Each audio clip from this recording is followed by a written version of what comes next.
Welcome back to the fourth video in the Getting Started with Swift series. Sorry for the delay in posting videos. I've been away on holidays taking a bit of a break. In this video we're going to take a look at collection types. Now, just as the name suggests, collection types let us group connected items together so we can process them accordingly. Okay, well, let's get into it.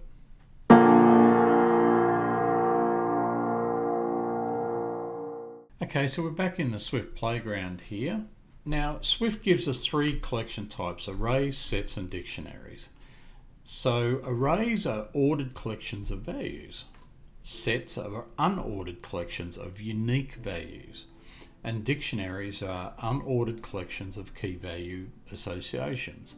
Now, we'll talk about these in more detail, but all three are always clear about what type and keys they can store. This means that you can't insert the wrong type into a collection, and it also means you know exactly what type you'll get when you extract something from it. When collections are created, you can create them as constants or variables.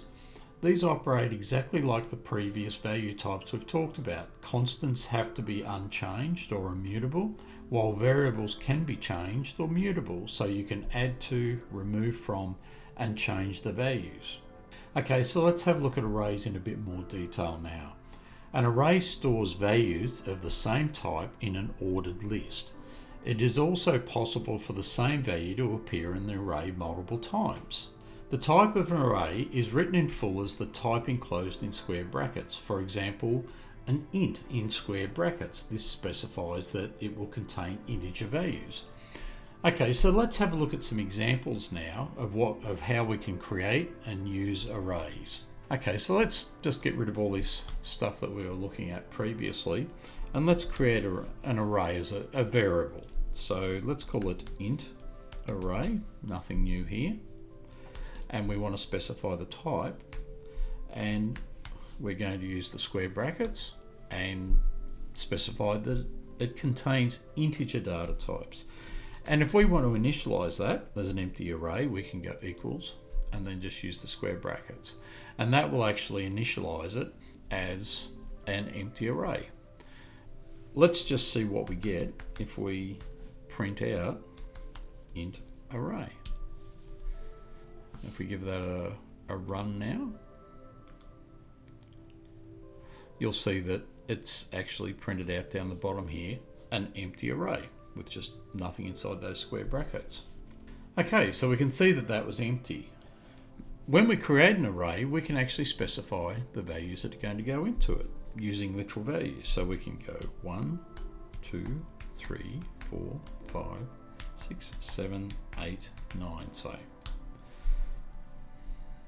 And if we go ahead and run that again, you'll see that when we print that array, now we're printing out an array which is designated with the square brackets with those values 1, 2, 3, 4, 5, 6, 7, 8, 9 that we just inserted in there. We can also create an array using literals like this. And if we run that again, you'll see that we get the same thing. Now, the other thing, I guess, that's important to note, the type of the array has actually been determined by the values that we actually inserted into it. So if we were to go var string array equals 1, 2, and specify string values here, and we can print that out as well and run there. You'll see down the bottom here we've got the initial int array that we created, and you'll see that we've got the string array as well. And you'll note that the values inside there are contained in double quotes, indicating that they're strings as well. This is a shorthand way of creating arrays, and to be honest, I use it more often than not. Now, if we want to create an array with some default values, we have a method of that as well. So let's create something called defaults, and if we specify array and repeating, and say we want a a 0 to be repeated 5 times, then if we run this now, you'll see over the side here that it's created the array with 5 zeros in it, so repeating zeros. So this is good if you want to initialize an array where you're going to keep track of, you know, maybe 10 values or something like that. You can load it and you can set them all to 0 as an initial starting point.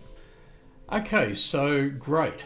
We've now looked at several ways that we can actually create some empty arrays and also some with strings in them, but how do we actually use them? Okay, well, first of all, there's a couple of ways that we can find out more information about arrays.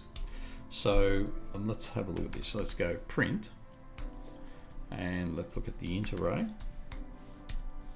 dot count. So if we run that now, we find that there are 9 values in that int array. And count will work for any type of array. It'll give you the count of elements that are within.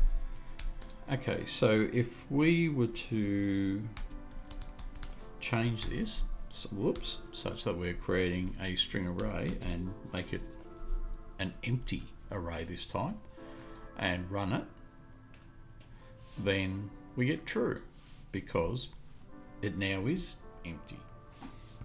So count will give us a count of the variables. Is empty will let us know whether it's blank. So let's pick on string array since we've been looking at it for the minute. We can use the append command to actually put values in there. So if I wanted to put another value in there, I can just go append and then specify the value I want to go in. And if I want to put another one in there, I can put another one in, and so on and so forth, and blah blah blah. Now the other thing I mentioned early on is arrays can have the same value in there multiple times. So let's give this a try here, and we'll just run that now, and we've still got print string. Yes, we still are printing it out. Okay, now if we look down the bottom here, QWERTY, QWERTY2, QWERTY3, and then QWERTY. So as I said, can have that same value in there multiple times. Okay, so that's append. If I wanted to, I could actually add a second one here. So it'll take the existing array and it will add these two on the end of it. And if we run that now, you'll see that those two are indeed on the end of it. Okay, so that's a way of adding two arrays together. So, or appending everything that's in one array to the end of another. Okay, so we've sort of got some values going in there and everything like that. But how do we get values out of it apart from using print? And when we do use the print here on the array, it's just giving us all the values, which is, maybe not all that useful. So let's just comment these out. Now, one thing I probably haven't mentioned, we can comment things out by selecting all of the lines that you want to comment out, holding Command and hitting the /. And you'll see that it inserts a double slash and it goes grey. All of the lines go grey, and that means that they're now commented out. So if we run, it's actually run it, and these lines here haven't been processed, and you'll notice down the bottom we're not getting any values out of it any longer. Say the second value of that string array, we would go string array, open the square brackets, and we want to get the second one out, so that's going to be position number 1. Okay, so let's give that a run and see what we get out of there. And we get QWERTY2. And just so that we're 100% sure that we have got the second one, let's print the whole array first. Okay, so first, second one. So we actually managed to select the one that we actually wanted using those square brackets. So we can also use that same notation to change a values. Let's change that one in position 1. So string array position, subscript 1, actually position 2, changed. Oh, and of course it's got to be a string. So let's see what that looks like now. Okay, so you can see here in the array where we had initially set that to be QWERTY2, it's now changed. So those square brackets with the subscript can be used to get values out, individual values out, and they can also be used to change individual values. Okay, so what do we do if we've got an array and we want to insert something in between values that are already there? So let's have a look here. String array dot insert. Okay, and you'll even see here that it sort of gives us a little bit of help here. And if we just click on that, it's telling us what's the new element. Okay, well the new element is inserted. Ooh, inserted. And we can say where to actually insert it. So if I wanted to go in between QWERTY and changed, I'm going to want to insert it in position 1. And if we give that a run now, you will see QWERTY, then inserted, then changed. So we've got an insert command. Great. So now we can initialize and get values in there and append them. We can get them out, and we can now insert new values if we need to. I guess the next thing is, what do we do when we want to pull values out? Remove. Now, interestingly enough here, you'll see there's remove all. So if you wanted to totally clear everything out, you could go remove all, and that would basically set it back to an empty array again. However, we want remove at. Now, let's say we wanted to remove changed. So that's going to be the third one in, which is going to be subscript 2. Now, if we run that again, and look down the bottom here, QWERTY inserted and then to QWERTY3. So we've actually removed the value that was there. Right, well that's probably enough on arrays at this point in time. So let's just get rid of that and let's move on to sets. So sets store distinct values of the same type, but they're not ordered in any particular way. So you can use a set when the order isn't important, however, you want to make sure there's no duplicated values because they all have to be unique. Okay, now there are some caveats here. To be used in a set, the value type needs to be hashable. This means that the value can be represented as an integer value, so it can be compared to other values to determine whether it's actually unique. Now, the basic types that we've covered so far are all hashable, so no issues there. And to initialize an empty set, we can do the following. So let's take a look at it. So let's go var, we'll click, and we'll make it string set equals, we specify it being a set.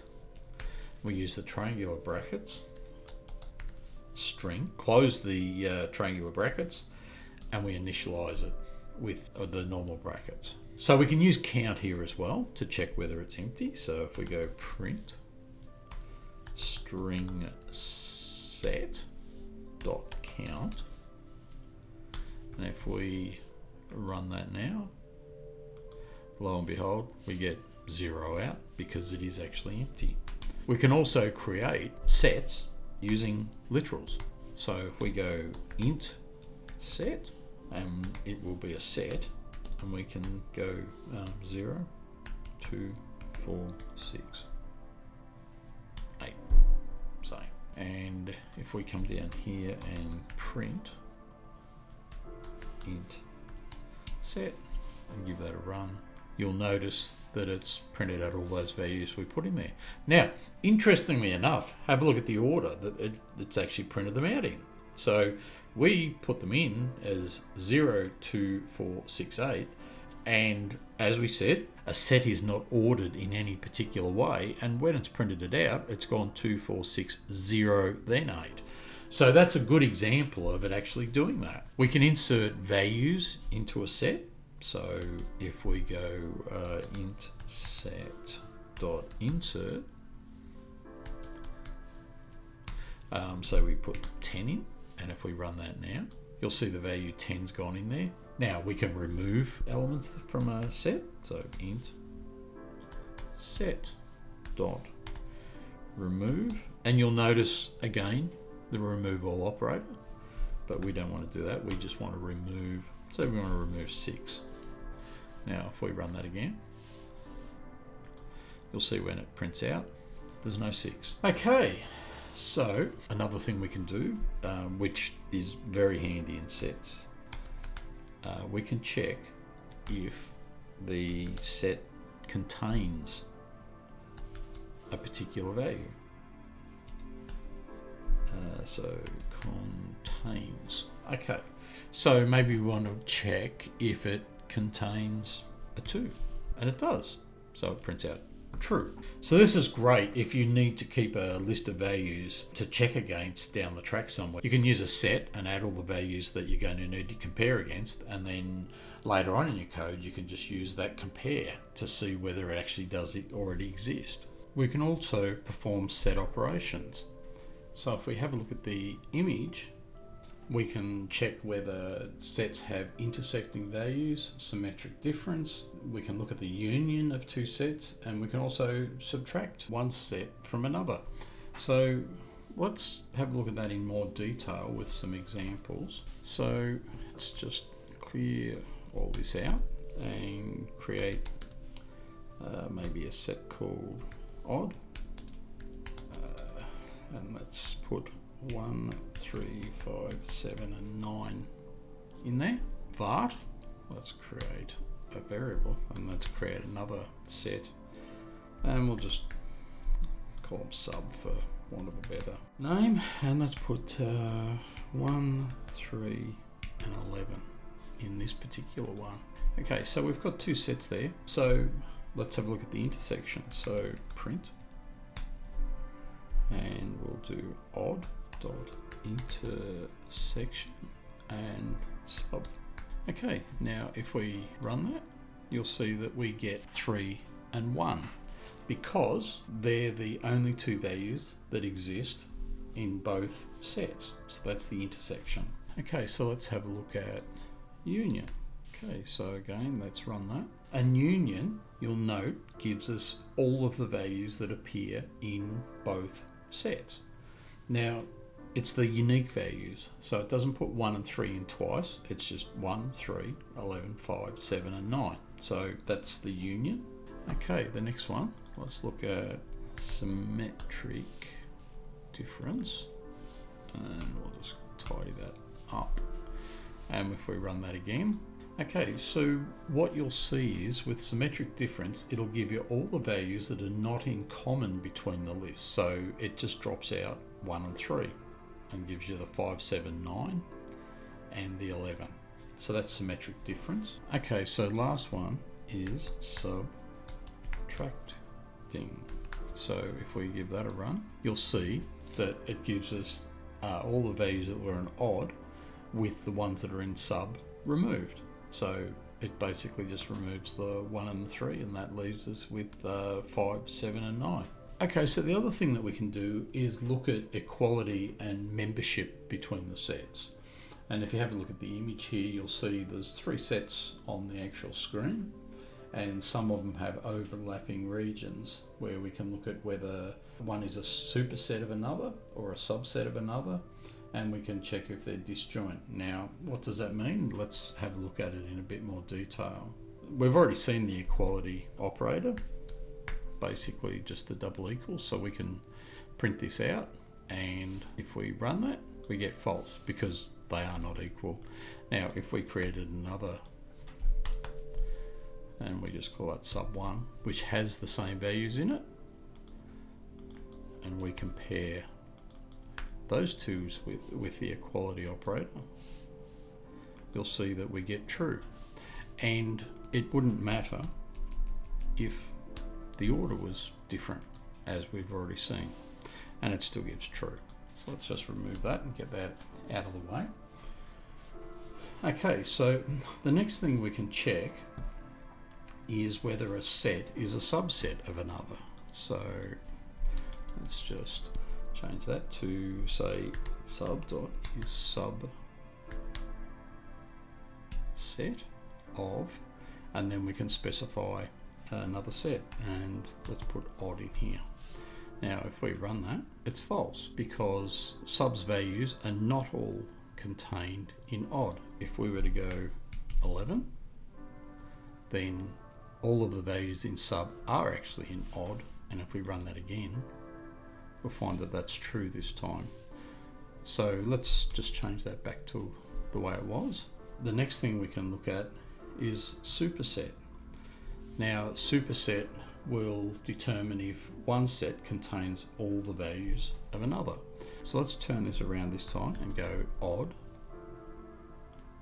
Is it a superset of sub? Okay, let's run that. And again, that's false because odd doesn't include all the values of sub. If we were to go again 11 and run that again, now it's true. So they're almost like the inverse of each other, I guess. Not quite though. We can also use is strict subset and is strict superset to determine if a set is a subset or a superset. But the difference is it's a subset or a superset, but not equal to the compared set. So that's the difference there.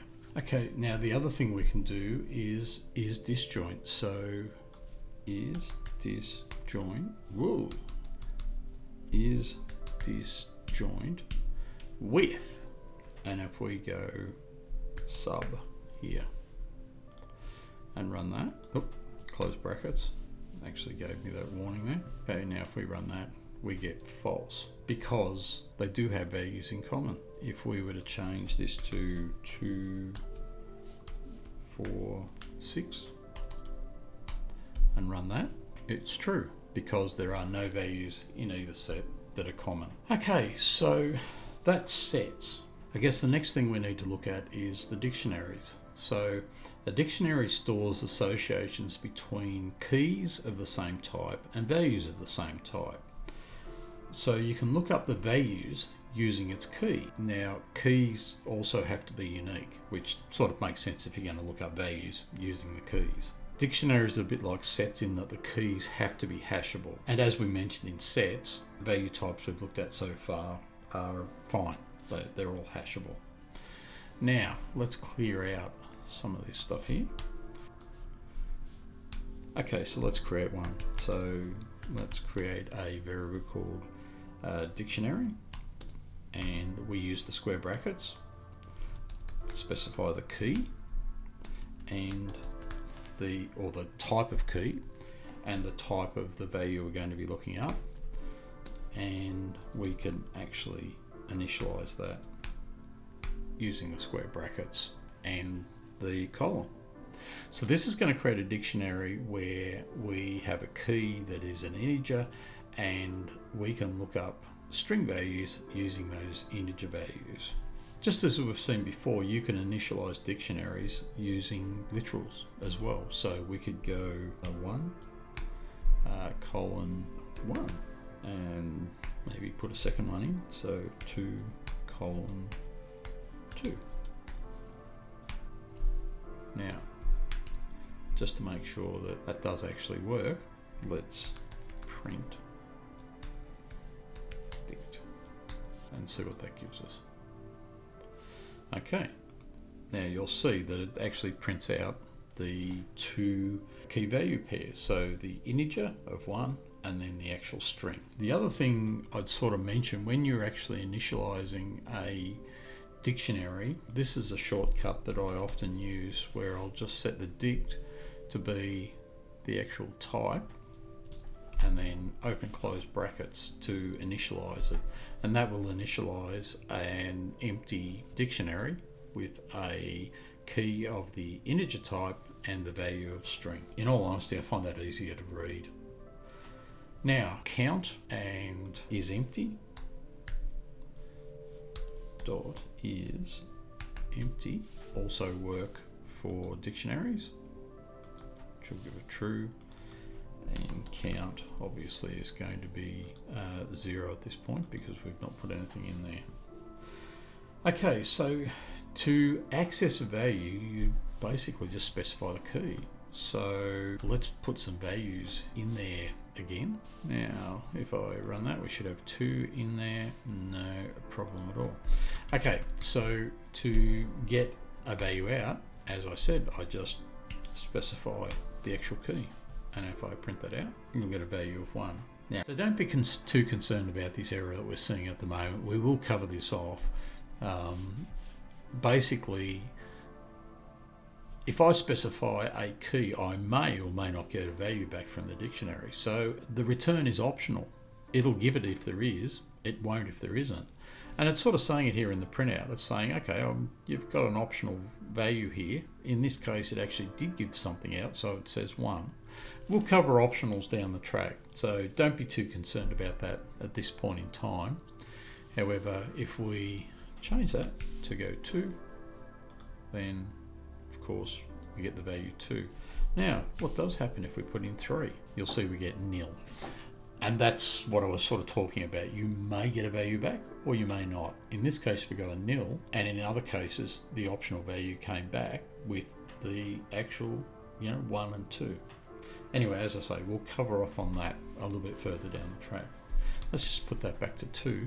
The other thing that we can do is we can update or insert values. So we can go dict, say 3 equals 3. And if we just print that whole dictionary out again, you'll see 2, 2, 1, 1, and 3, 3. So it's actually been added in there.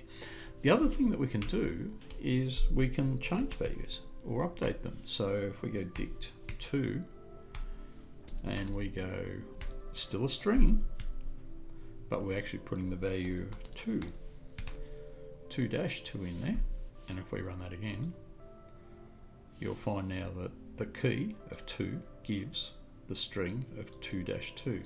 So we can update things using keys. What about if I want to remove one? Okay, so let's call that our before, and let's go dict dot remove value for key.